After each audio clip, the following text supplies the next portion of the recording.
E aí, pessoal, sejam muito bem-vindos ao podcast de segurança do CID. Eu sou o Vitor Pio, analista de segurança aqui no CID, e hoje eu trouxe o Bruno Cuesta para uma apresentação aqui no canal, e hoje ele está falando sobre segurança na área médica. E aí, Bruno, tudo bem, cara? Tudo bem, Pio? Um prazer falar com você Seja muito e bem-vindo aí. O obrigado. que você vai falar hoje aí pra gente? O que você trouxe pra gente?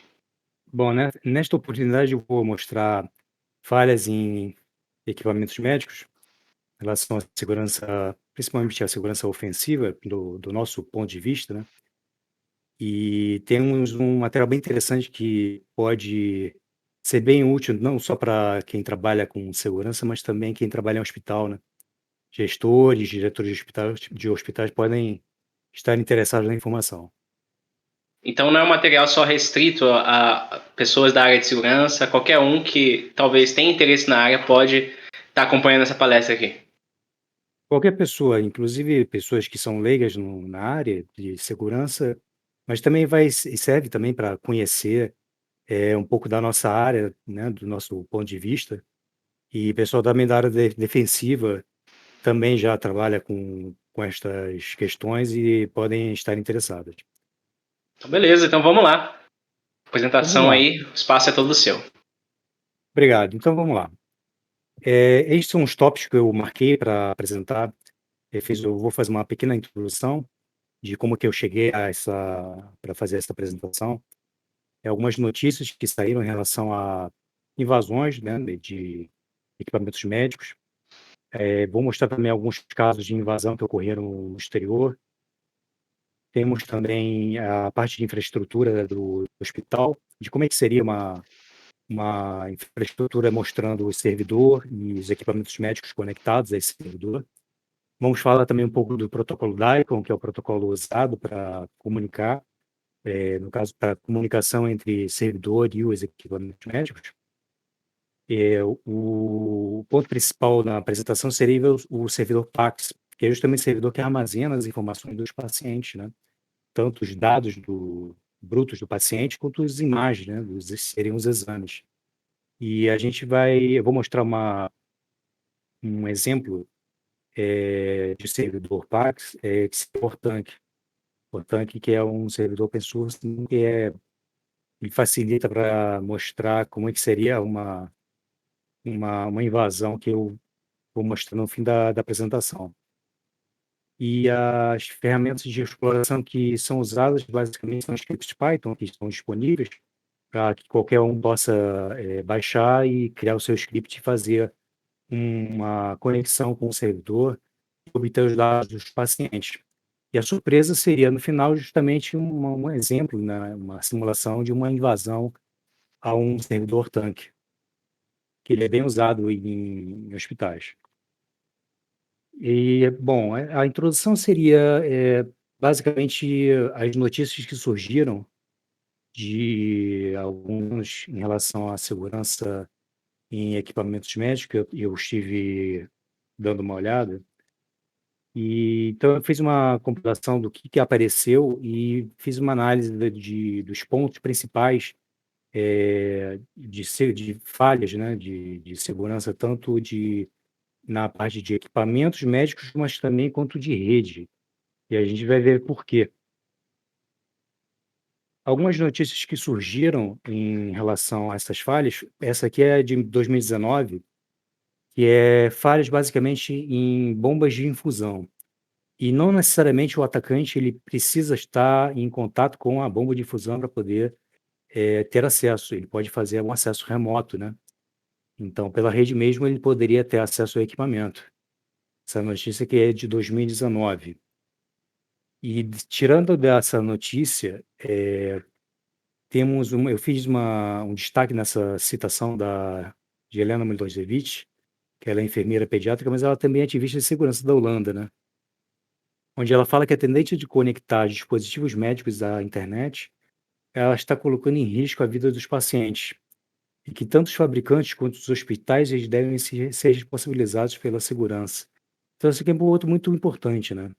Que temos equipamentos bem antigos, né, que não estão sendo atualizados, e aparentemente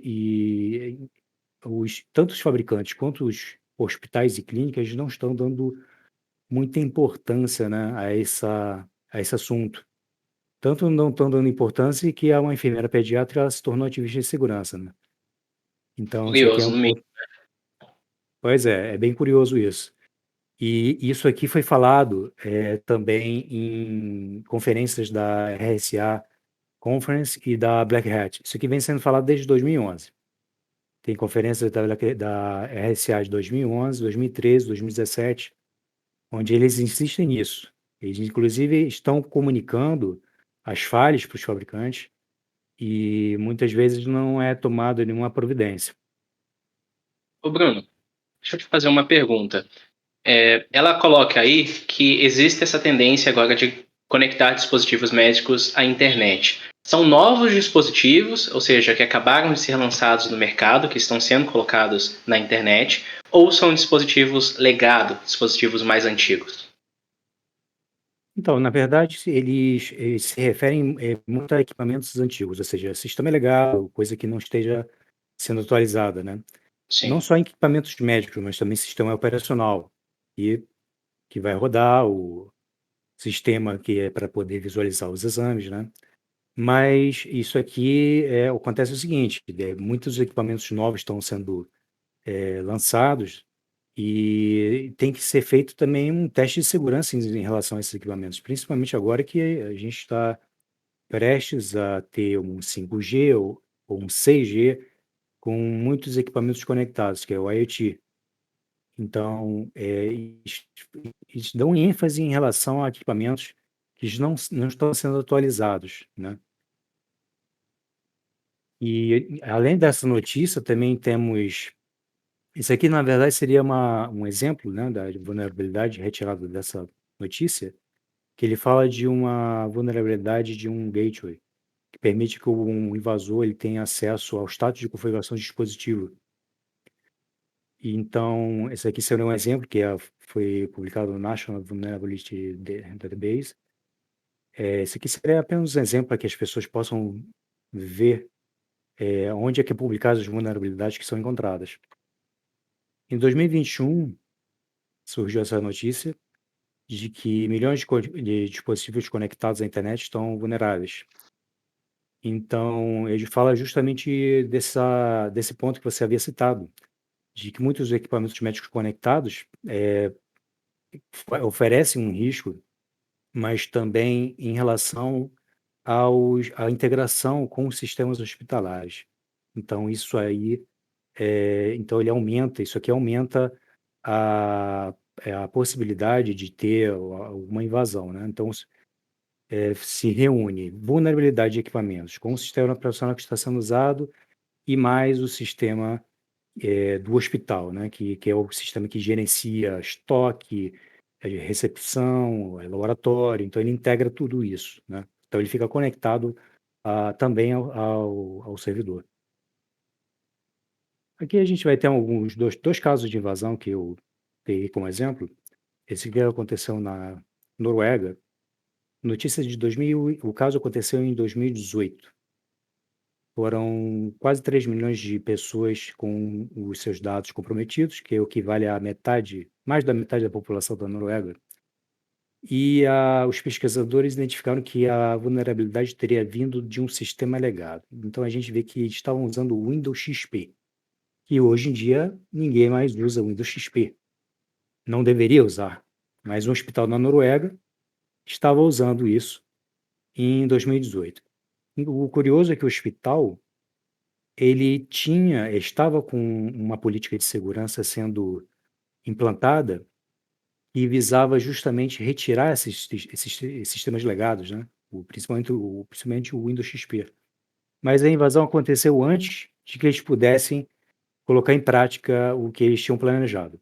Então, daqui a gente vê que como é importante ter o cuidado, né, em relação à segurança do que o hospital está usando como software. Isso aí é até uma coisa, Bruno, que o Ramigo tinha comentado na nossa última palestra, último episódio do podcast aqui, que é sobre também a dificuldade, né, de muitos muitas empresas têm em fazer atualizações e também na utilização desses sistemas legados. Às vezes o sistema, né, da empresa, o RP, enfim, ele está tão atrelado ao sistema operacional, e ele até trouxe um exemplo, fica aqui até a recomendação, se você estiver vendo esse episódio aqui e não assistiu o nosso último episódio, ele trouxe até um dado muito interessante sobre a utilização, isso lá em 2018, se eu não me engano, ainda de Windows XP, Windows 7 e outros ainda dispositivos que não tinham suporte ativo. Então, a gente, mais um dado, né, na sua apresentação aqui agora, mostrando que não está somente relacionado a países subdesenvolvidos ou a regiões específicas de um determinado país, mas sim pode acontecer até mesmo na Noruega, que é um país considerado bem avançado, né, bem desenvolvido perante a outros países aí. Exatamente.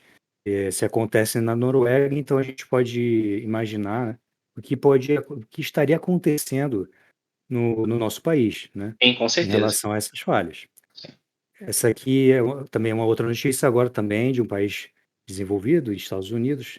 Aconteceu em 11 de janeiro também de 2018, no do Hospital Hancock.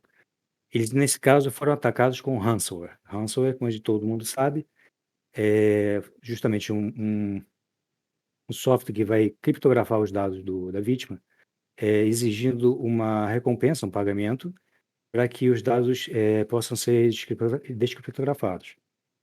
E os investigadores eles verificaram que nesse tipo de ataque, eles não atacaram diretamente o alvo, né? Eles conseguiram credenciais de um fornecedor de hardware, ou seja, uma pessoa que está fora do ambiente, e utilizando essas credenciais, eles conseguiram acessar remotamente o alvo. Então, eles usaram aqui, como está descrito na notícia, o Remote Desktop Protocol da Microsoft, o RDP, conhecido RDP, para acesso remoto. Então, aqui a gente vê que existem outras formas de poder acessar o ambiente sem necessariamente estar presente. É possível justamente pelo acesso remoto usando uma credencial obtida de uma pessoa que não trabalha diretamente no local. Além desse tipo de ataque, também existem dois mais específicos para esse ambiente hospitalar, que seria através de um malware injetado em imagens de Icon, que seriam os exames, ou seja, o malware injetado na imagem. Nós conhecemos na área de segurança ofensiva como estenografia, uma técnica para ataque. E uma outra possibilidade seria a manipulação maliciosa de imagens médicas. O que seria isso? O paciente ele faz um exame, ele vai ter a imagem salva no servidor. Um atacante ele conseguiria, por exemplo, se um paciente ele não tem nada, não tem nenhuma patologia, um invasor ele poderia adicionar uma uma doença através da manipulação da imagem. Então, quando o médico for analisar a imagem, ele não conseguiria detectar se aquela imagem é verdadeira ou falsa. Então, para ele, o paciente ele tem algum problema de saúde. Como também pode acontecer o inverso.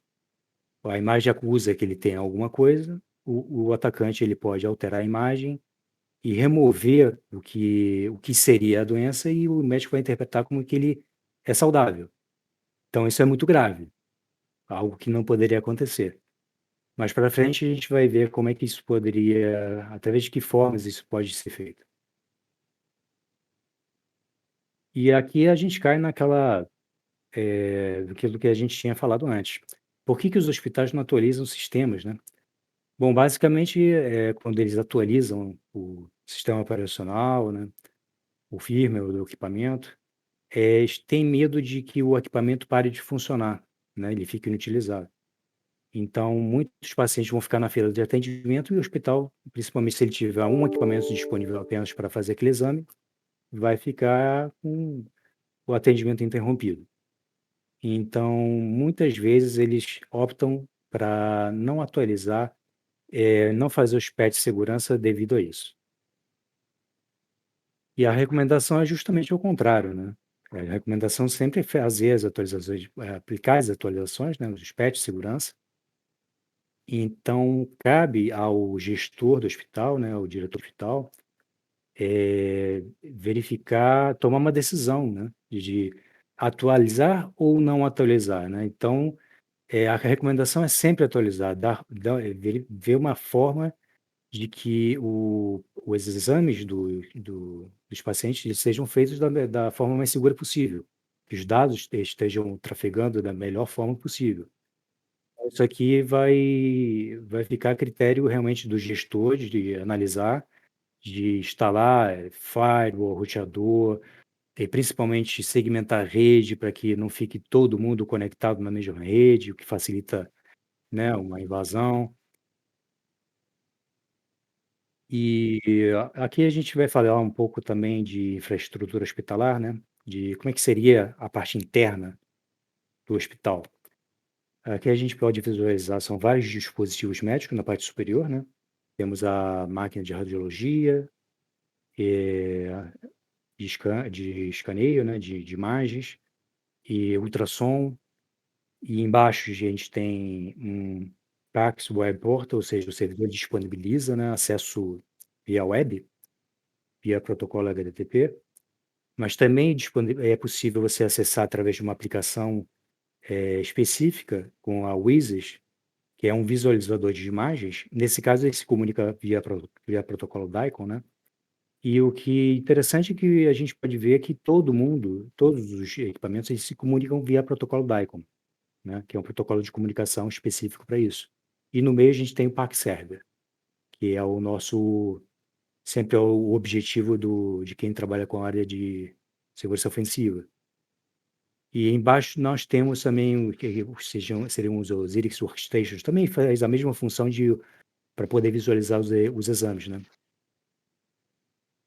E eles também fazem importação e geram mídia de CD com os exames. Isso aqui que é importante prestar atenção, né? Que às vezes o paciente ele recebe um CD com os exames. E é justamente nesse ponto que é possível fazer uma infecção a um servidor, porque se esse CD estiver contaminado com algum malware, ele pode ser injetado dentro de algum servidor e isso se espalhar em outros equipamentos e pela rede. Sim. Deixa eu perguntar, Bruno. No caso, todos esses equipamentos aí, né, o equipamento de raio-x, e os demais, ultrassonografia, você comentou que eles se comunicam pelo protocolo DICOM, certo? Esse Isso. protocolo, ele é um protocolo proprietário ou open source e disponível aí, ou pelo menos padronizado para que todos os fabricantes aí desses equipamentos consigam utilizar? Ou é só restrito a uma marca somente? Não, justamente ele é uma ISO, né? Tá? Ele tem um site onde você pode consultar, verificar qual seria o valor, para você poder implantar, né? O, no caso, a ISO é justamente um padrão para comunicação internacional, né? Então, todos os equipamentos, inclusive o servidor, o que você quiser aplicar, então você tem justamente um padrão para você poder atualizar, para você poder utilizar. E no site, mais para frente, temos uma imagem onde é mostrado, né, onde que o interessado ele pode verificar qual seria o valor. Essa aqui é uma outra imagem referente a uma infraestrutura hospitalar. Ele mostra basicamente o mesmo da anterior, porém ele tem aqui conectado ao servidor PAX, que a gente pode visualizar, que ele está conectado a um HIS, RIS. Isso aqui seria o sistema do hospital, que é o sistema que vai gerenciar o que eu tinha citado anteriormente, né? Laboratório, recepção, né? Toda a integração do hospital. Então, esse sistema ele pode estar conectado no servidor PAX. Então, isso aqui é um ponto crítico, né? E a parte de cima temos os dispositivos médicos, que no ambiente hospitalar, no ambiente da medicina, eles chamam de modalidades. Isso aqui é utilizado também para você conseguir conectar a um servidor PAX. Eles têm uma sigla, CR, DX, cada equipamento ele tem umas siglas diferentes, né? Então, isso que vai diferenciar o tipo de equipamento que está sendo conectado ao servidor para mandar os exames, né, dos pacientes. E na parte de baixo temos as estações de trabalho, os computadores pessoais, no caso o laptop, e os aplicativos mobile, né, que é justamente os smartphones que estão conectados. Isso aqui realmente é um ponto de atenção, né, isso tanto os laptops quanto os smartphones, porque os médicos geralmente eles atendem não só em um hospital, como podem atender em vários, em clínicas, ou inclusive em seu consultório particular. Então ele conecta em vários, dispositivos e que se ele tiver o dispositivo comprometido, ele poderia comprometer também o ambiente hospitalar, né, tanto da parte de conexão com o laptop quanto o smartphone, porque ele vai conectar justamente ao sistema hospitalar e dali seria um ponto de acesso para poder acessar o servidor PACS ou inclusive os equipamentos médicos.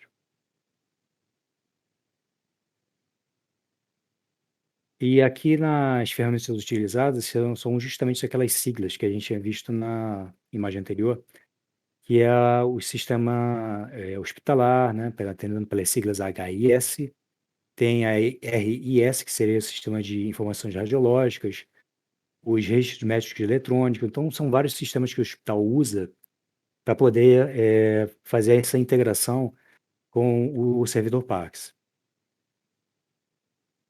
Esse aqui é a imagem justamente do site da Wizard, né, que é o visualizador dos exames, né, que ele é open source e muitos hospitais usam esse visualizador. E aqui a gente fala sobre o protocolo DICOM, como eu tinha citado anteriormente, né. Ali, para comprar o standard, né, ou seja, compre o padrão. Ali tem o formato e quem quiser acessar, né, o site temos ali embaixo, foi informando, para poder visualizar mais informações desse protocolo, né, protocolo de comunicação e imagem em medicina. Então tudo que tiver troca de mídia, radiologia, cardiologia, radioterapia e outros domínios médicos, eles vão se comunicar através do protocolo DICOM. Essas são as modalidades que eu havia citado, né, referente aos equipamentos. O CR, que seria, a parte de radiografia, né. O CT seria a tomografia computadorizada, a endoscopia, o S seria o ultrassom, mas são vários equipamentos com várias siglas, que isso é possível consultar também na parte do protocolo DICOM. E o que precisa para você conectar a um servidor PACS, né, para você conectar esse servidor que armazena as informações dos pacientes.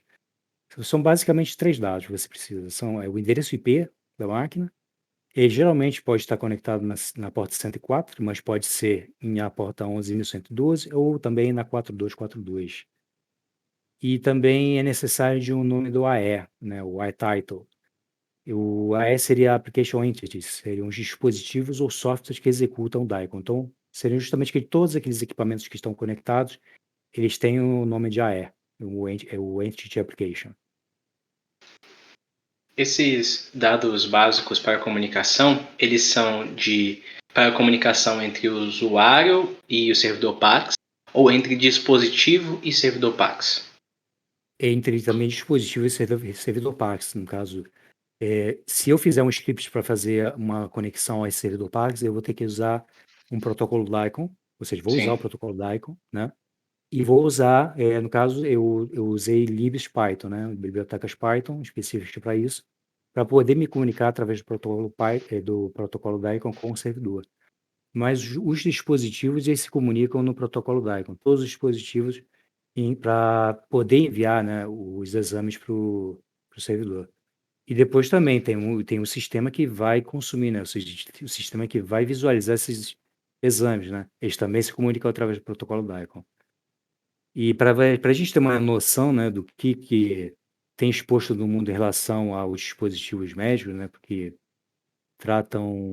se comunicam protocolo DICOM, temos em primeiro lugar os Estados Unidos, o Brasil aparece em quarto, e temos embaixo os top ports, né, o 11.112, que é o mais usado, depois vem o 104 e o 4242, que é justamente o servidor Ortank, que eu usei justamente para usar como exemplo. Então, são vários dispositivos que estão expostos. A maioria, claro, vai estar disponível no cloud, né? Existem hospitais que eles colocam isso localmente, né, no servidor local, mas muitas vezes eles colocam isso disponível em cloud, para que outros dispositivos ou outros sistemas possam se comunicar com ele. Os três principais seriam a da Amazon, a Azure e a DigitalOcean. Então, tem muita coisa disponível no cloud. Aqui a gente vai falar um pouquinho sobre o servidor PACS, né, que é o servidor justamente que armazena os dados do paciente. O PACS seria justamente as imagens compostas, no caso, os Picture Archiving Communication System, são servidores que armazenam todas as imagens adquiridas durante um exame, né? E isso vai para o servidor. Os principais, no caso, os open source, né? Temos vários. Então, eu listei aqui 10. Inclusive, tem alguns que estão disponíveis para trabalhar com Windows, né? E outros que usam um servidor MySQL. Isso é interessante, né? Porque MySQL também poderia ser uma forma de explorar uma vulnerabilidade. E como a gente sabe, existem muitas vulnerabilidades para bancos de dados também, né? E tem outros também disponíveis para cloud, como o Paxsoft, que seria o servidor já mais específico para a parte de cloud. Tem também, inclusive, para Java. E vamos falar um pouquinho sobre o Ortank Server, né? Como eu havia dito, ele é open source, temos esses são os links, o link dele para download. Ele tem disponível para imagem Docker, quem quiser pode fazer a instalação dele via Docker. E o arquivo de configuração dele é ortank.json. Ali é onde ficam todas as informações, né, a configuração para você poder utilizar. Eu fiz a instalação do Ortank, mas eu não tinha dados de pacientes para poder visualizar, né? Sem dados de paciente, a gente não conseguiria fazer uma apresentação. Então, existem links com essas informações disponíveis para quem quiser baixar. Eles são gratuitos, e no caso são dados anonimizados, né? São exames sem ter dados dos pacientes. Vai estar tudo anônimo. Então você pode baixar e utilizar tranquilamente. A Só para. configuração, Desculpa te sim, interromper, mas só para poder esclarecer um pouquinho aqui. Você está montando agora um servidor Ortank. Esse servidor Ortank, ele é o PAC Server, que você comentou na última slide?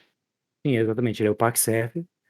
Ele vai armazenar tanto os dados do paciente quanto as imagens. No caso, esse servidor Ortank, ele armazena tudo localmente, né? Sim. No próprio servidor, né? E ele Você pode faz ser colocado em cloud também? se você tiver disponível o sistema, né? Você vai ter que ter todo o ambiente instalado para você poder instalar o servidor Tank e ele funciona na porta 4242. Embora você também possa fazer outros tipos de configuração, né? Abrindo uma outra porta, disponibilizando algum outro recurso, isso também é possível. A parte Sim. da documentação do Ortank, ele explica isso. E a configuração padrão dele, o interessante é que o title dele, ele funcionaria como uma espécie de senha, porque quando você faz associação com o servidor, você não utiliza senha. Isso é uma característica interessante do Ortank. Então, ele por padrão, ele vem em case insensitive. Então, se eu tiver uma word list e fizer um script, eu posso ler essa word list com vários titles, que poderia ser Ortank, poderia ser qualquer nome, e ele vem em case insensitive. Porque se ele fosse case sensitive, ou seja, diferenciando maiúsculas e minúsculas, Isso dificultaria um pouco mais para poder adivinhar qual seria o nome, né? Ou seja, qual seria a senha, entre aspas, para poder fazer a associação. O curioso também é que ele não possui usuário e senha configurado por padrão.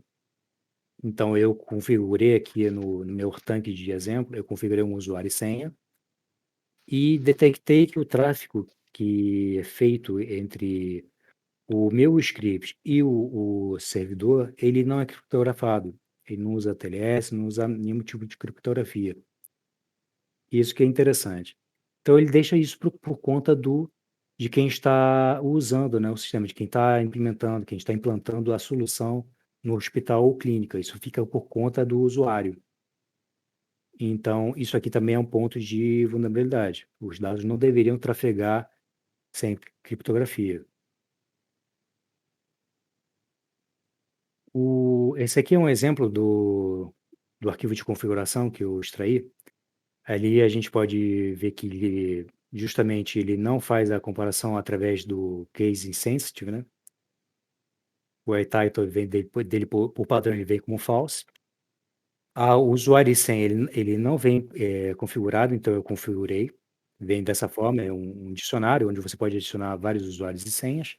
Então, o usuário e senha você não gerencia pela aplicação web dele, você tem que colocar isso no arquivo de configuração e reiniciar o servidor. E aqui temos as modalidades, né?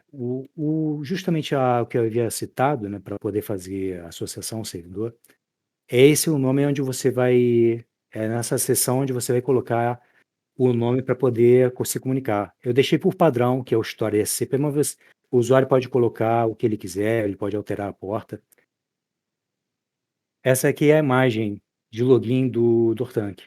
Então, a gente pode ver que ele está no localhost 8042, que é a porta dele.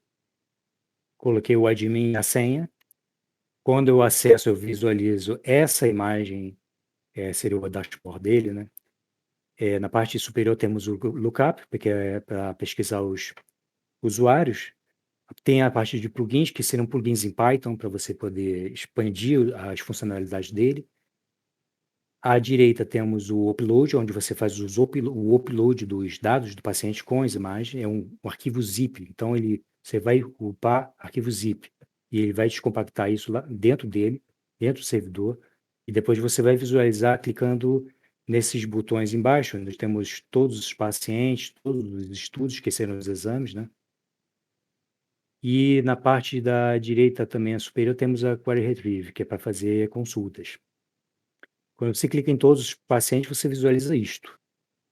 O nome do paciente, tem a ID, né? No caso, a gente está vendo tudo anonimizado, são dados falsos. Aqui é a parte de Query Retrieve, onde você pode fazer a consulta. E ali temos as modalidades que eu havia citado, CT, CR, são justamente os equipamentos médicos. Esse é um exemplo de como que você visualiza os dados do paciente dentro do tanque. Então, ali temos dados sensíveis, né? O nome da instituição, o nome do hospital, o endereço do hospital, o nome do médico. Mais abaixo temos a ID do paciente e o nome do paciente serão dados sensíveis, né? E esses são dados que são extraídos que podem ser extraídos quando é feita a associação via script. Esse é um exemplo da imagem que eu havia citado, essas imagens que podem ser alteradas por um atacante. Ele poderia incluir aqui alguma alteração, e enganar o médico. As ferramentas de exploração utilizadas, eu utilizo o PyDicon e o PyNetDicon, são 2 libs usados para você fazer a associação com o servidor Pax. Esse é um exemplo de script que eu criei, né, para obter uma lista de pacientes. Da linha 1 a 3 são os importes das libs. Na linha 12 eu faço a associação, que eu coloquei o story SCP, que eu deixei padrão, como estava no arquivo de configuração. E uma vez feita a associação, podemos visualizar que tem a criação de objeto dataset, que é onde é feita a query. E ali, no caso, eu coloquei asterisco, que é para pedir tudo, eu peço todos os dados de todos os pacientes, pela ID e pelo nome. E o query retriever eu peço por paciente, ou seja, o tipo de query que eu quero é para paciente, mas eu poderia colocar studies, que seria os estudos, né? Seriam os exames. Bruno, deixa eu só fazer uma pergunta que talvez algumas pessoas podem estar se fazendo agora, né? Beleza, você está mostrando ali o Worktank, a página, mostrou as páginas para você acessar e ter as informações ali dos pacientes. E agora, por que você fez esse script em Python? Qual foi a finalidade? A finalidade do script é justamente como eu poderia fazer a associação ao servidor e pegar as informações que eu quisesse de paciente, né? Então, um atacante, ele poderia fazer associação com o servidor através desse script, pegar todos os dados dos pacientes, inclusive de médicos, e esses dados, eles podem ser vendidos no mercado negro. E isso esse que é o perigo, né? Os dados vazados. Como a gente sabe, no Brasil, cada país tem sua lei em relação a vazamento de dados. No Brasil, nós temos a LGPD, que cuida justamente dessa área. Então, se eu conseguir fazer uma associação ao servidor e extrair os dados, o hospital ele pode responder por esse vazamento, né? Inclusive hoje atualmente, como havia citado, os médicos eles têm acesso ao servidor, né, aos dados, e esses dados eles podem ser inclusive compartilhados indevidamente. Por exemplo, pelo WhatsApp. Já ocorreu recentemente que um médico publicou a imagem de um paciente num grupo de WhatsApp, que não poderia acontecer nunca. Mas como podemos ver aqui, através desse script, nessa imagem, eu consigo obter a ID do paciente, o nome do paciente, e o atacante poderia vender isso no mercado negro. Esse que é o perigo. Esse ID seria equivalente a um CPF, a um RG? Ele pode ser o CPF e um RG, Ah, exatamente. entendi. Nesse E caso não. não seria, mas poderia ser. Ok. Eu vi que a formatação, pelo menos lá nos dados que você mostrou, existem alguns dados ali que comumente a gente acaba não utilizando no Brasil. Existe uma forma de personalização desse servidor Worktank para colocar dados pessoais que a gente convencionalmente lida aqui no Brasil, como CPF, RG, nome, data de nascimento? E isso seria, na verdade, uma consulta para verificar porque eles chamam isso de atributos, Sim, mas existem vários atributos, são muitos atributos. É muita coisa técnica, mais específica para essa área de medicina. Geralmente, o que eu tenho visto é que eles usam o CPF como ID do paciente para poder encontrar. No caso, teria que ser feita uma consulta na documentação e verificar a possibilidade de inclusão desses dados, né, de dados pessoais do paciente, como um atributo para gravar um exame do paciente. No entendi. caso, teria que ser feita uma consulta da documentação. Mas, como havia dito, acontece de usar CPF como ID. Então, fiz uma análise do tráfego, o que estava trafegando entre o script e o servidor. E a gente pode visualizar que aparece o iTitle e o tipo de query, que é um find. Então, está fazendo a busca por todos os pacientes. E aqui são os dados do paciente em texto plano. Se tivesse uma criptografia, já poderia evitar isso. O atacante poderia e não iria ver os dados dessa forma, né? São justamente os dados que um atacante procura. Certeza. O interessante é que o Wartank ele tem uma API. Então, ele disponibiliza os recursos através de uma API, temos os links, e esses eu coloquei dois exemplos, né? De listagem de pacientes, que é o Patients, e depois colocando o ID dele. Passando o ID dele, você visualiza os dados do paciente via API REST. E como a gente pode ver, ele não tem, quando você acessa via web, ele não armazena nenhum tipo de exceção, ele não tem cookie. Então, quando você digita usuário e senha, não armazena nenhum tipo de exceção. Não tem nenhum tipo de token, né, que a gente costuma usar para aumentar a segurança. Então, como é que é feita essa autenticação? É só isso, é uma autenticação base 64, que a gente pode ver na parte inferior à direita, que ele tem uma string, que seria um base 64. E base 64 não é um método recomendável para você fazer uma autenticação, porque ele pode ser revertido. Você pode transformar, como é mostrado nessa imagem, uma string base 64, onde podemos visualizar o usuário e senha, no caso seria Bruno e Bruno. Eu posso transformar o Bruno e Bruno em uma string base 64.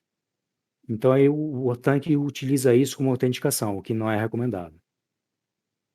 E aqui Só a para quem parte não da... entendeu aqui, desculpa, antes da gente Sim, ir para o invadindo, na prática, se você pegar o servidor, o IP do servidor Wartank, colocar barra pacientes, barra patients, né, e o CPF da pessoa, você veria ali as informações, é isso que você quer dizer, né? Você veria todas as informações ali daquele paciente, sem nenhum tipo de autenticação. Isso é gravíssimo, gente.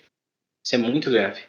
nesse caso dessa imagem, ele Aham. está com autenticação porque eu configurei, mas na Sim, verdade ele vem sem autenticação. O padrão ele isso. vem sem, Sim. exatamente, que não deveria acontecer, né? E aqui é justamente um exemplo, fazendo uma invasão, né, utilizando um script e fazendo força bruta em cima do usuário e senha, utilizando base 64, que não é recomendado.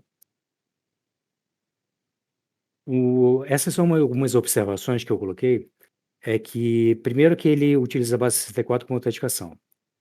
E segundo, que ele tem um endpoint que ele permite a execução de scripts em Lua. E para que eles utilizam scripts em Lua? Justamente para poder expandir as funcionalidades, tanto para o administrador do sistema, ou também para as pessoas, para os médicos, né, que precisem de algum recurso, algum filtro em relação aos dados. Então, é possível ter scripts de Lua rodando no servidor. Só que isso também abre uma porta de invasão para o atacante, que foi justamente o que eu fiz. Eu utilizei esse endpoint que roda scripts em Lua para poder atacar esse meu servidor tanque. E ele vem por padrão desabilitado. Então, eu habilitei esse script para poder fazer essa invasão. Esse é um exemplo de invasão que eu havia citado, que é a alteração de imagem do paciente. Nesse caso, ele está atacando o equipamento, e do equipamento ele monitora o tráfego, e monitorando o tráfego ele conseguiria alterar a imagem do paciente, que eu havia citado, né? De alterar a imagem do paciente para enganar quem analisa a imagem, no caso o médico, o técnico. E a segunda forma de ataque, que seria a mais, nós conhecemos mais, que seria comprometer a rede do hospital ou da clínica, através de uma conexão Wi-Fi, que geralmente o hospital disponibiliza um Wi-Fi para médicos e para os visitantes, e aí está conectado também o sistema hospital e pode também estar conectado ao servidor, ou seja, não tem uma rede segmentada, e isso aqui é muito grave, porque ele pode interceptar os dados, ele pode roubar os dados, e esses dados eles podem ser vendidos no mercado negro. Então, dependendo do tipo de pessoa que o dado está sendo vazado, o valor seria maior. E quando você me havia perguntado, né, sobre o script, esse aqui eu fiz o script de PowerShell, mas poderia ser feito em outra linguagem, por exemplo, em Bash, em Python. Eu escolhi fazer em PowerShell, onde eu transformo o admin user em uma string base 64 e mando para essa URL, para o patients, usando o invoke hash method. Então, eu faço um brute force, porque eu leio um arquivo passos.txt com várias senhas, e mandando o usuário, eu consigo descobrir qual é a senha. Então, esse seria o resultado. E ele me entrega justamente a ID dos pacientes. Então, a gente vê que ele encontrou a CL123 como sendo a senha, e embaixo a ID dos pacientes. Bom, já eu sei o usuário e senha, eu posso acessar o servidor, eu posso consultar os dados dos pacientes, mas eu poderia também abusar justamente daquele endpoint de script em Lua. Então eu fiz isso, eu mandei um eixo hello lá no file.txt e salvei um arquivo dentro do servidor. E a gente pode visualizar na coluna da esquerda, temos root, Bruno. No caso, ele salvou como usuário tanque. Então, eu consegui criar um arquivo dentro do servidor com esse usuário, o que é muito grave, porque a partir daqui eu posso conseguir um reverse shell, que seria justamente uma conexão, abrindo uma sendo conexão do servidor para a minha máquina, que seria a máquina do atacante. E foi justamente isso que eu fiz. Temos uma tela dividida em dois painéis. Na parte de cima, dei uma requisição concur, mandando um comando, usando o sexecute, usando o mkfifo e o NC, seria o Mcat, mandando uma conexão justamente para minha máquina, onde eu tenho uma porta aberta, 9001, e o servidor me devolve uma shell com o nome do usuário ao tanque. Eu fiz com uma mkfifo, mas poderia ser feito usando outros payloads. Eu coloquei uma linha abaixo usando o bash. Poderia também ser feito diretamente mandando o bash, o SH, e então receber o shell do servidor na minha máquina, o que seria muito grave. Porque eu tendo acesso já o servidor com o usuário tank, a partir daí o atacante ele vai querer fazer uma uma escalação de privilégio, ele vai querer invadir outras máquinas conectadas, equipamentos, fazer movimentação lateral, que seria ir para um outro equipamento, e inclusive equipamentos eh, que têm acesso externo, porque isso acontece, às vezes os hospitais eles terceirizam o serviço, então o atacante ele poderia atacar uma outra empresa a partir desse ponto, então isso seria bem perigoso, né. E esse processo de ter uma shell, para aquelas pessoas que não entenderam, é basicamente agora o atacante ele pode controlar remotamente aquela máquina. A máquina é praticamente dele, né? E aí ele vai tentar outros métodos também, como você comentou, tentar se tornar um administrador daquela máquina, mas dependendo do usuário que ele conseguiu acesso, ele já consegue fazer muitas coisas, né? Exatamente. O atacante, a primeira coisa que ele vai querer é um shell na máquina para ter acesso aos arquivos, configuração, arquivos sensíveis. E se ele conseguir shell, ele vai querer fazer uma escalação de privilégio, pegar a conta do administrador, fazer a movimentação lateral, colocar persistência, no caso, coloca um software que ele possa acessar remotamente a qualquer momento, de qualquer lugar. E é dessa forma que é feito o ataque.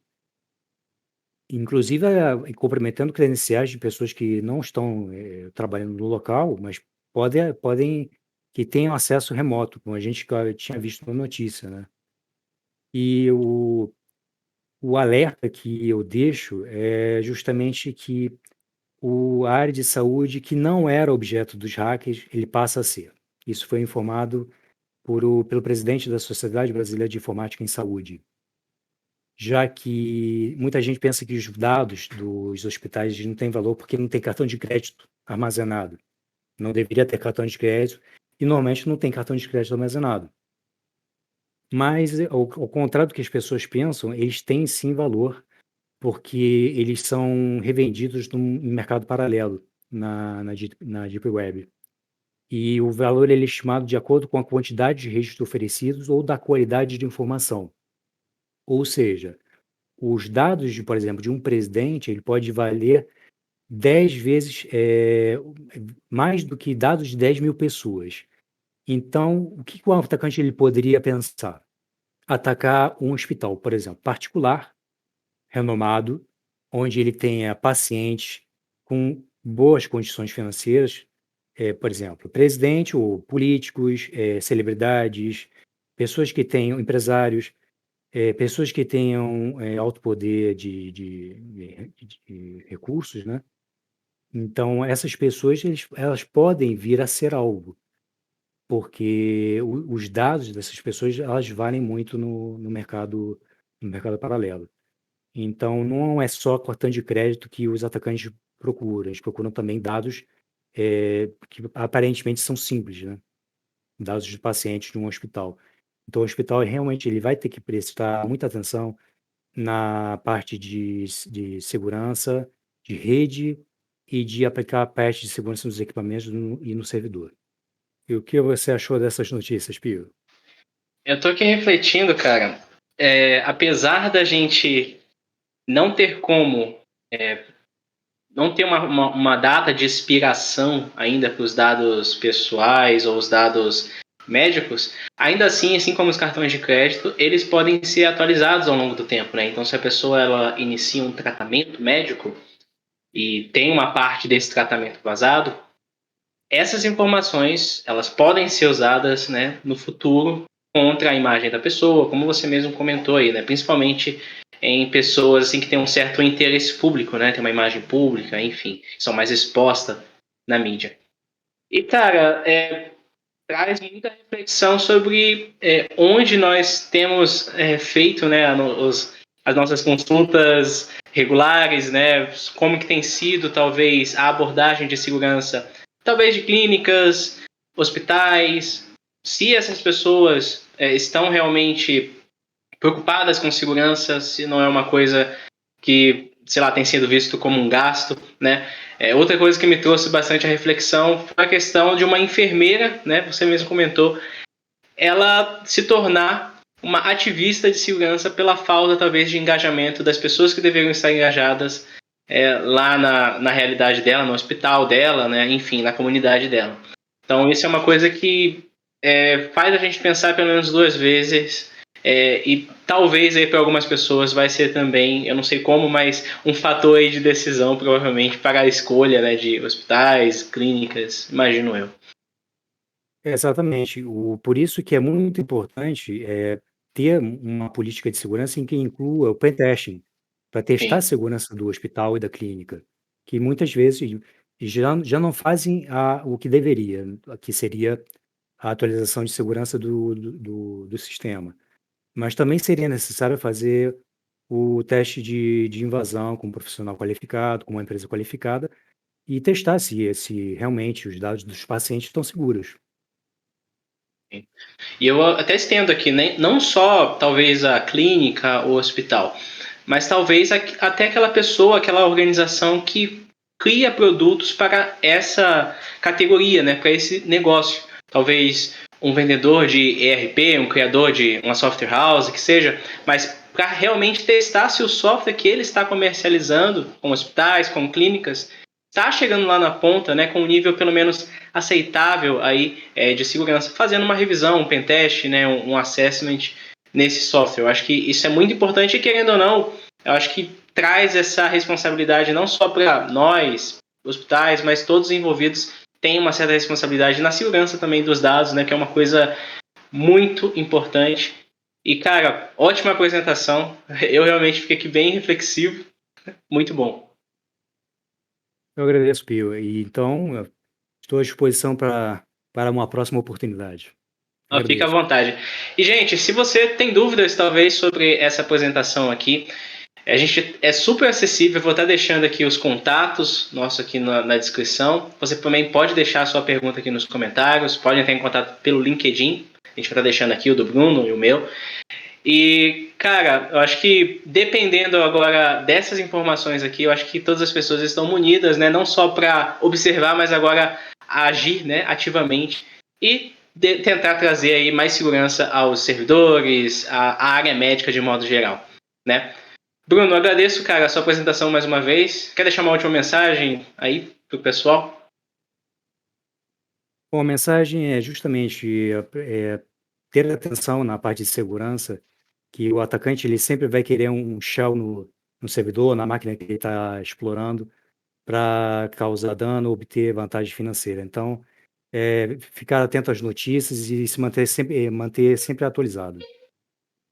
Com certeza. E você, lembrando mais uma vez, pode se manter atualizado aqui assistindo os outros vídeos e acompanhando o nosso canal aqui no YouTube, beleza? A gente também tem um quadro de notícias mensais aqui. E, enfim, continua com a gente aí. Mais, pessoal. Valeu. Até mais.